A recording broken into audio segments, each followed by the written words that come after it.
Hey guys, in this video, we are going to show you how to turn yourself into action figure using ChatGPT. Turning your photo into a personalized action figure is a fun and creative way to bring yourself into a toy form. Using ChatGPT with image generation capabilities, you can design unique action figures complete with accessories and custom packaging. Here's a step-by-step guide to create your own action figure using ChatGPT. If you want to turn yourself into action figure using ChatGPT, then go to your browser. Here, visit the ChatGPT website. Make sure to log in or sign up for your account. On the left panel, click on the new chat icon to start a new chat. Now hit the plus icon on the prompt box.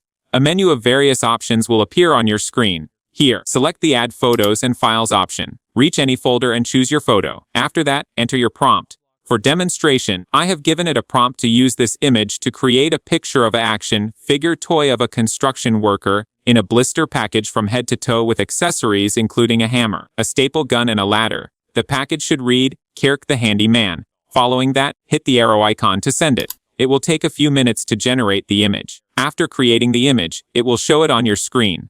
Lastly, you can click on the down arrow icon on image to download it. Thank you guys so much for watching. I hope you got some value. See you in the next one.